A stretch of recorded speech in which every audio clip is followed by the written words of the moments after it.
Assalamualaikum warahmatullahi wabarakatuh. Alhamdulillah, salatu wassalamu ala Rasulillah sallallahu alaihi wasallam. Amma ba', penuntut ilmu rahimakumullah, calon-calon ulama. Kita ditemani oleh kitab Al-Musyawwiq, motivasi ilal qiraah wa talabil ilmi, untuk membaca dan menuntut ilmu. Taklif dua karya Ali ibnu Muhammad Imran. Ini ulama modern. Buku yang di depan Ustaz hari ini adalah kisah-kisah orang-orang yang banyak membaca buku, bagaimana kerajinan orang dulu, ketekunannya bersama buku. Orang yang banyak membaca otomatis banyak ilmu. Malas membaca, ya sedikit dapat informasi. Kita mulai. Kita pilih beberapa alinea, beberapa bab yang bermanfaat untuk kita. Ulama'un ya'rifuna uluman la ya'rifuha ahlu asrihim. Ulama-ulama yang menguasai beberapa ilmu yang orang di masa mereka tidak kenal ilmu itu, bahkan tidak tahu nama ilmu itu. Ini buah dari banyak membaca. Al-awwal kana Ibnu Khashab An-Nahwi Al-Hambali يقول إني متقن في ثمانية علوم ما يسألني أحد عن علم منها ولا أجد لها أهلا. Apa kata An-Nahwi Al-Hambali Ibnu Khashab? Saya punya 8 ilmu yang orang tidak tahu nama ilmu itu. Saya punya 8 ilmu, tidak ada orang yang bertanya kepada saya tentang ilmu itu, dan tidak ada orang yang ahli di bidang itu. Berarti hanya dia yang tahu. Dah 8 ilmu. Kemudian berkata pula Abu Bakar As-Subki, a'rifu 20 ilman lam yas'alni anha bil Qahirah ahadun. Saya punya 20 ilmu, tidak ada seorang pun yang bertanya kepada saya tentang ilmu itu di Kairo. Kairo Mesir. Jadi ada dia punya menguasai 20 ilmu yang orang tidak pernah bertanya kepadanya tentang ilmu itu, karena banyaknya ilmunya, karena banyak membaca. Kemudian Ibnu Jama'ah yang wafat 819 Hijriah, a'rifu 15 ilman la ya'riful ulama'u asri asma'aha. Ini saya tahu 15 cabang ilmu. Ulama di masa saya sekarang tidak ada lagi yang tahu nama ilmu itu. Jangankan ilmunya, nama ilmu itu saja orang tidak tahu lagi. Karena ilmu itu terus berkembang dan banyak cabang-cabangnya. Apalagi dalam ilmu hadis itu banyak cabangnya. Kemudian Ahmad bin Nafi Al-Fasi, indi 24 ilman lam yas'alni anha ahadun. Saya punya 24 ilmu yang orang tidak pernah bertanya kepada saya tentang itu, karena banyak ilmu. Para penuntut ilmu rahimakumullah, ini bandingkan dengan kita, apa ilmu yang sudah kita kuasai. Maksud kita ustaz, ilmu kita baru kulit-kulitnya. Tafsir kita pas-pasan, hadis kita pas-pasan, belum ada yang kita tabahur, bahrun, lautan yang muta'ammiq, yang begitu mendalam. Andai kita sudah ahli di bidang tafsir, orang lain akan tertarik belajar tafsir. Andai kita ahli di bidang hadis, orang lain akan tertarik bidang hadis. Di saat kita sulit memotivasi orang untuk mendalami sebuah ilmu, barangkali karena kita belum ahli di bidang itu. Ini salah satu ciri ahli ilmu pengetahuan itu, dia bisa memotivasi orang untuk mendalami ilmu yang ditekuni. Dan inilah tanggung jawab ilmuwan di setiap masa, di setiap tempat. Jadi ulama-ulama itu tidak ada yang qanaah dalam masalah ilmu, dia terus membaca sehingga ilmunya banyak.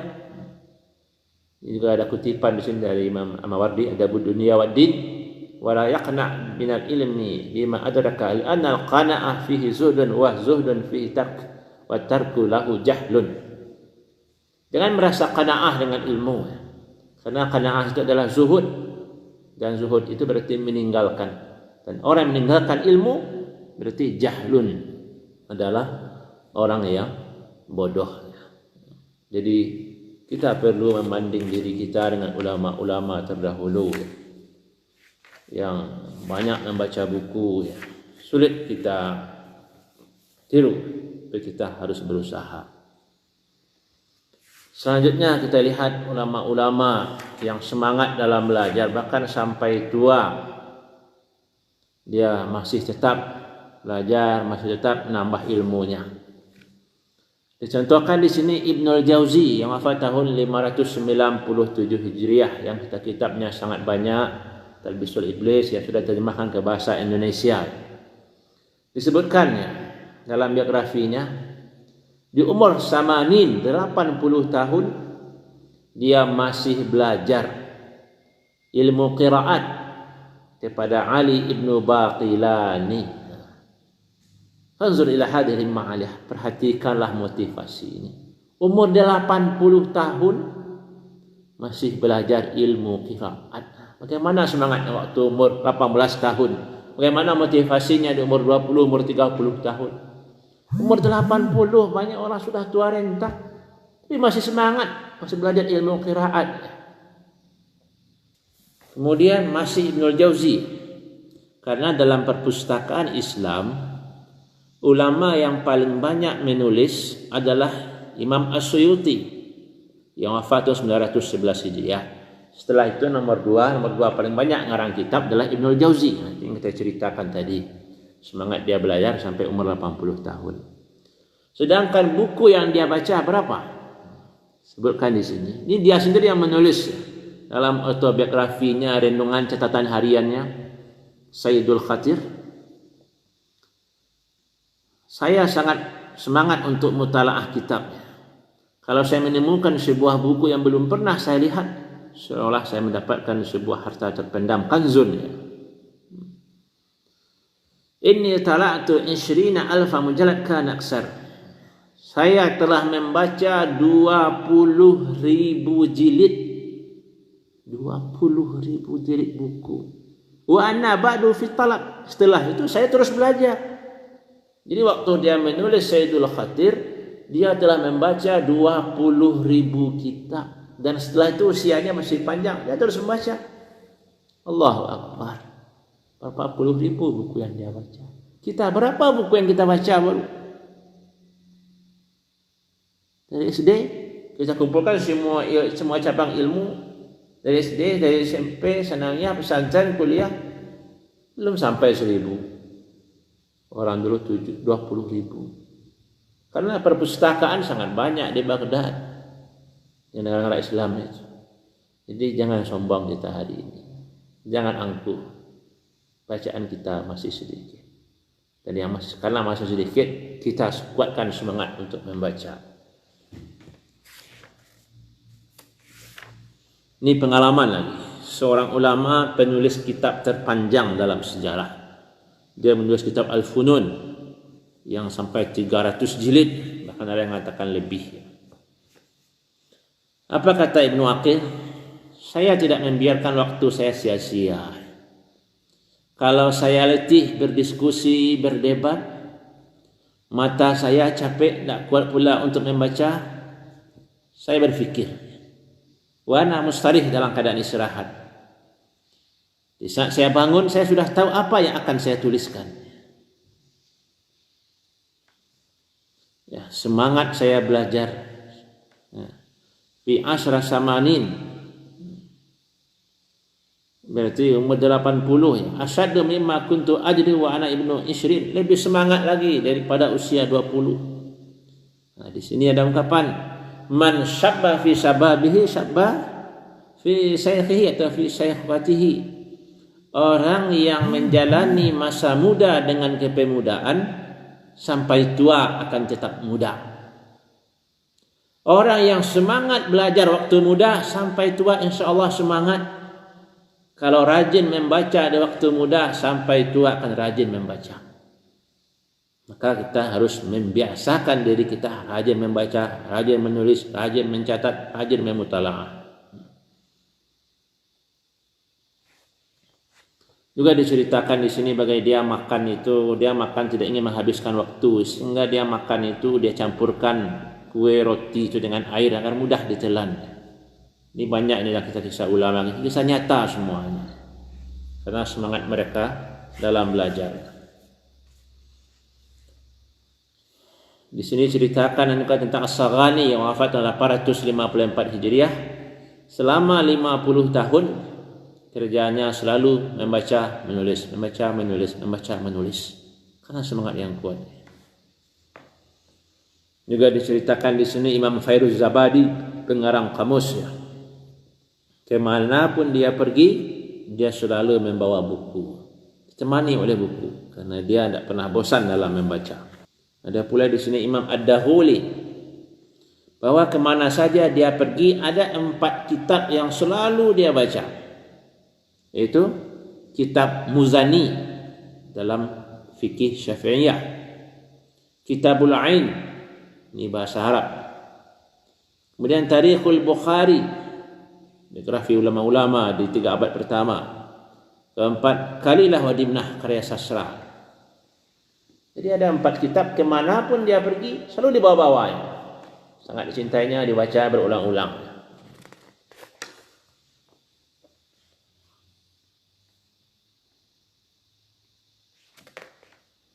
Demikian juga tentang Ramah Hurmuzi.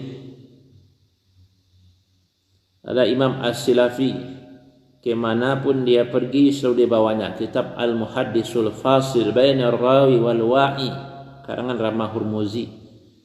Jadi ulama dulu kalau sudah mencintai sebuah ilmu, mendalami ilmu hadis, ada kitab hadis itu yang selalu dibawanya kemana-mana, dihafalnya, diulangnya, dimurajaahnya. Bukti cintanya kepada disiplin ilmu itu. Ya boleh jadi dia bisa menghafal seperti menghafal Al-Fatihah, kitab Al-Muhaddisul Fasil, karangan Ramah Hurmuzi yang wafat tahun 360 Hijriah, kitab pertama dalam disiplin ilmu mustalah. Bisa dia ulang-ulang.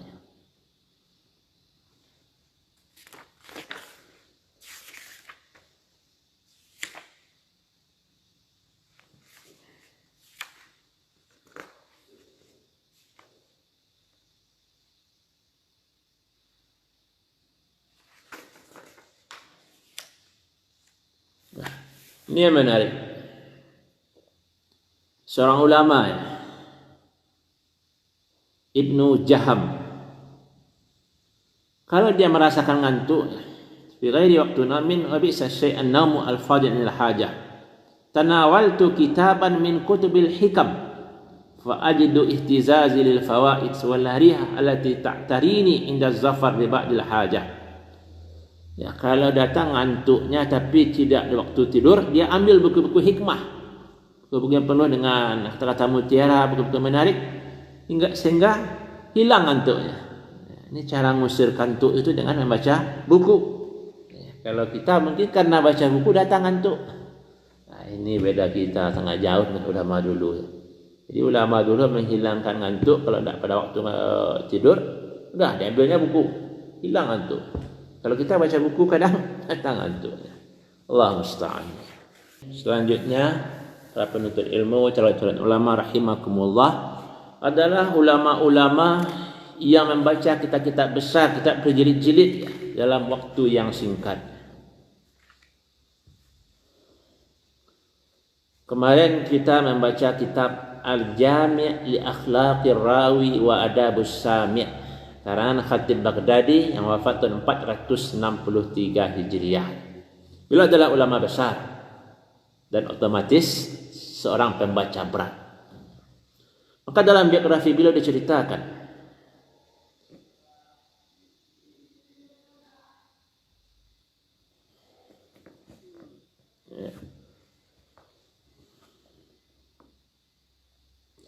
bahwa beliau ingin membaca kitab Sahih Bukhari. Faqara'tu jami'ahu alaihi fi salasati majalis.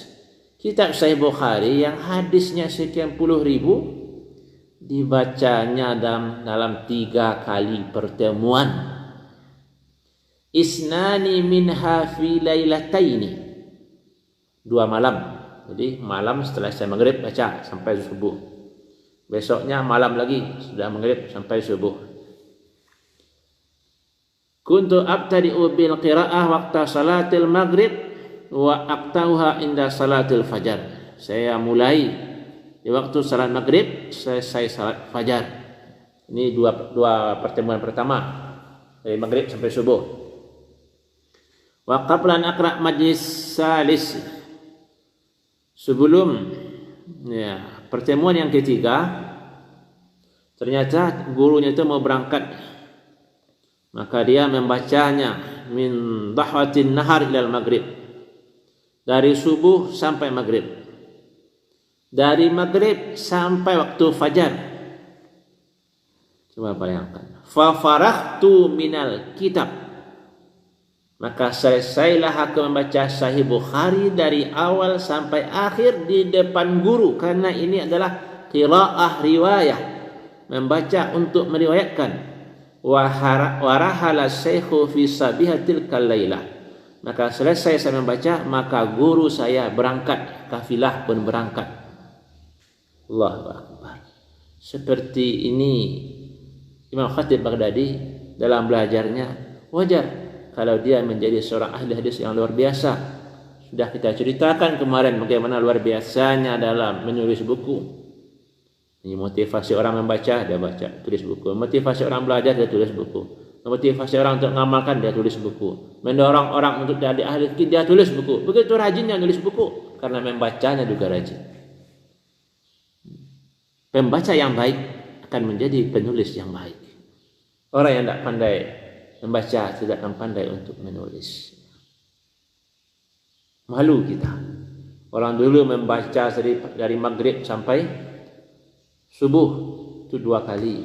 Kemudian dari waktu duha sampai maghrib, dari maghrib sampai menjelang fajar. Ya, terbit fajar nanti gurunya berangkat lagi, selesai dia membaca dengan suara keras. Mana akan kita cari? Hampir-hampir kita tidak percaya, tapi ini adalah kisah nyata.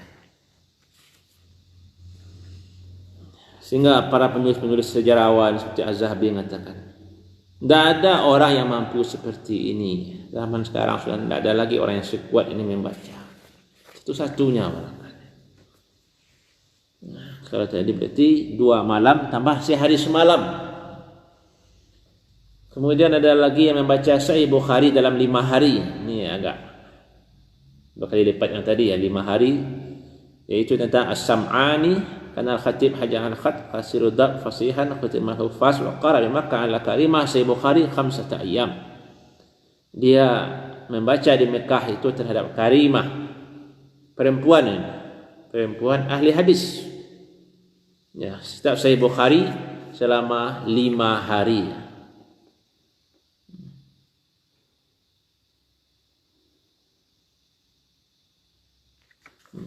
5 hari selesai baca Sahih Bukhari kepada gurunya, seorang perempuan. Jadi perempuan dulu tidak menghalang mereka pula jadi guru hadis. Termasuk Imam Bukhari pun. Ya, sekian puluh orang gurunya adalah Imam Bukhari. Ya, ada guru perempuannya sekitar 80 orang. Dan ada pula yang membaca Sahih Muslim lagi dalam waktu seminggu. Ada pula yang membaca Sahih Muslim 3 majlis, 3 kali pertemuan.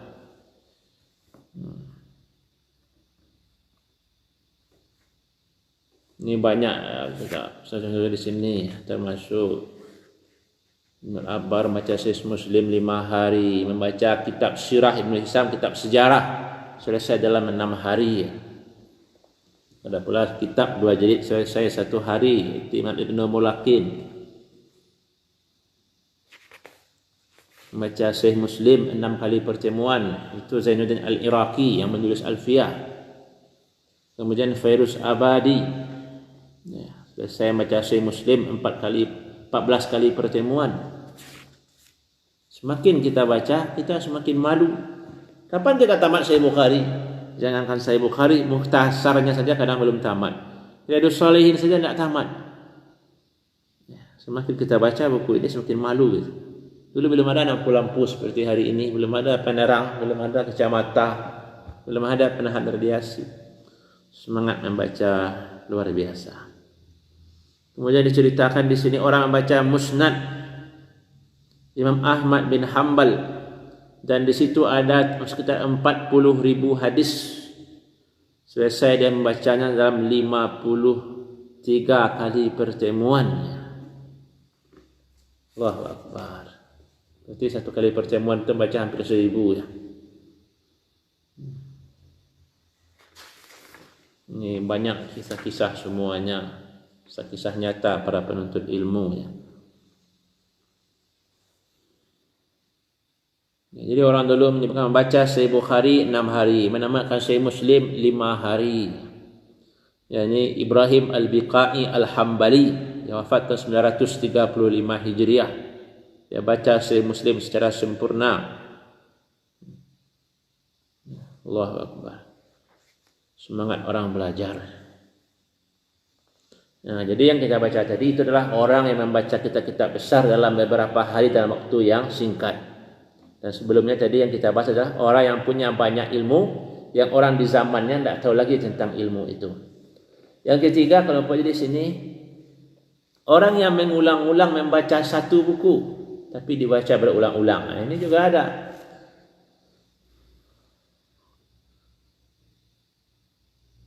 Tentang Muzani, murid Imam Syafi'i.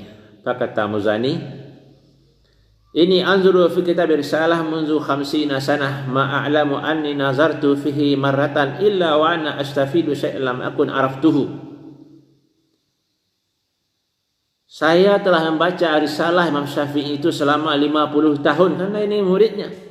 50 tahun saya membaca kitab risalah karena Imam Syafi'i. Setiap saya membaca, saya dapatkan faedah yang baru yang sebelumnya saya belum tahu. Jadi membaca itu sumber inspirasi, apalagi kitab-kitab lama yang sampai kepada kita, berarti banyak fawaidnya. Jadi risalah saya dibaca sampai 50 tahunnya.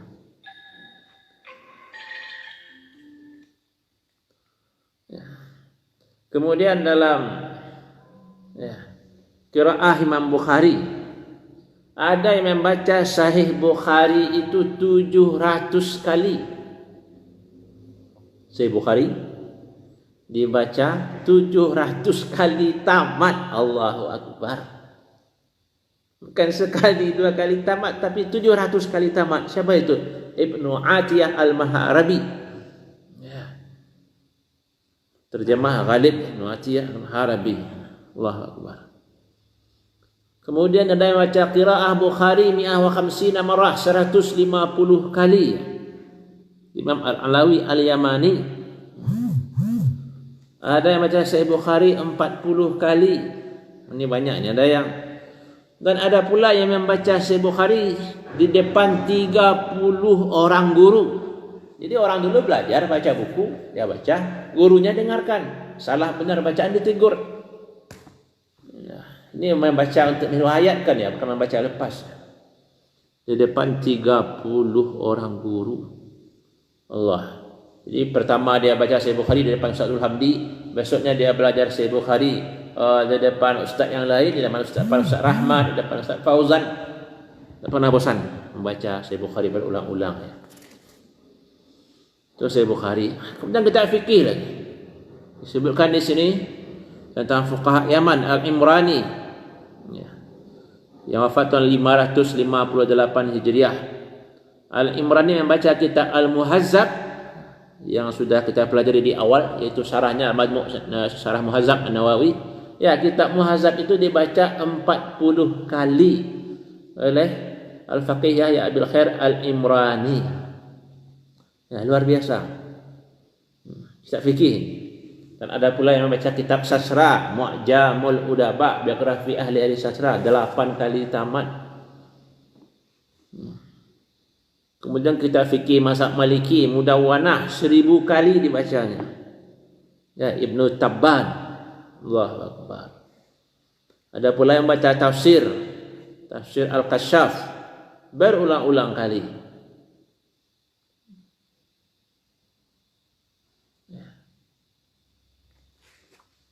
Baca tamat tafsir. Para penuntut ilmu rahimakumullah. Kalau yang selanjutnya menceritakan bagaimana ulama-ulama dulu mengajarkan. Ada yang mengajarkan muhazzab, 25 kali tamat. Ada yang mengajarkan saya Muslim sekian puluh kali tamat. Ada yang mendiktekan kitab sekian kali tamat. Ya.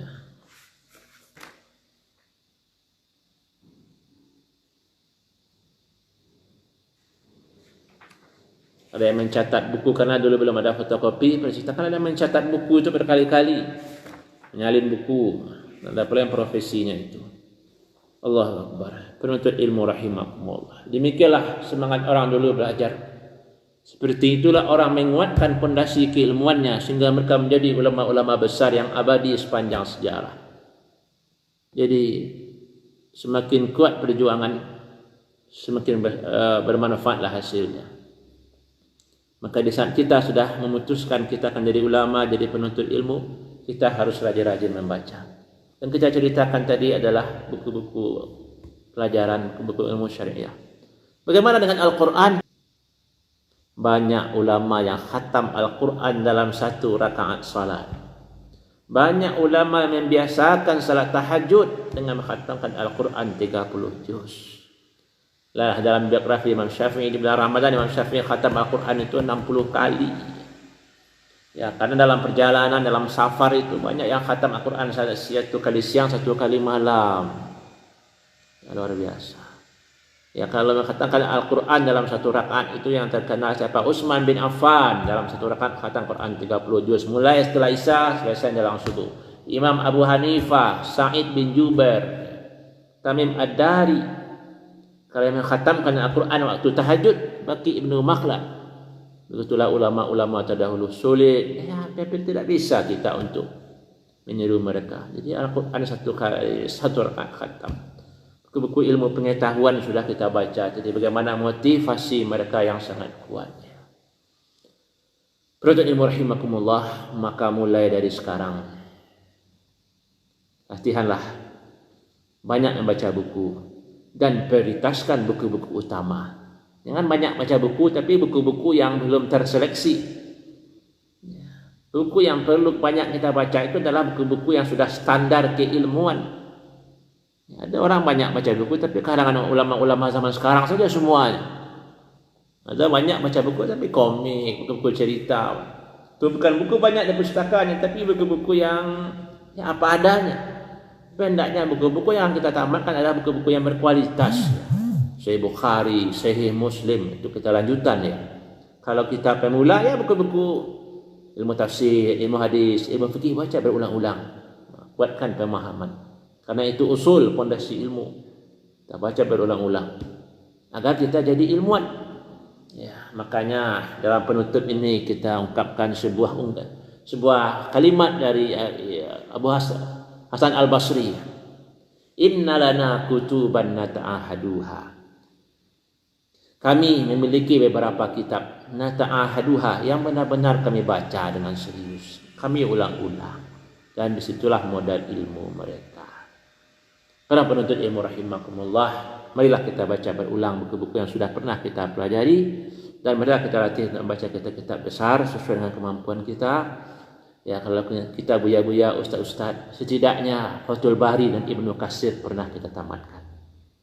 Untuk kita buya-buya, para ustaz-ustaz sebelum tampil di tengah-tengah masyarakat, sebelum banyak ceramah, banyak ini itu, setidaknya tafsir Ibnu Katsir dan Fathul Bari itu kita tamatkan. Apakah dibaca teliti atau dibaca secara, tapi bertahap ya, perlu dibaca dalam itu yang lebih banyak. Kita cukupkan sampai di sini. Semoga Allah berkahi apa yang kita sampaikan. Semua kita diberi kekuatan oleh Allah untuk mentauladani ulama-ulama kita terdahulu dalam cara belajar, dalam cara beramal, cara beribadah dan dalam cara berdakwah. Allah manfa'ni bima 'allamtani wa 'allimni ma yufidni wa zidni ilman warzuqni fahman. Billahi taufiq wal hidayah. Assalamualaikum warahmatullahi wabarakatuh. Syukran ya Rabbi, syukran. Hadaita qalbi, syukran.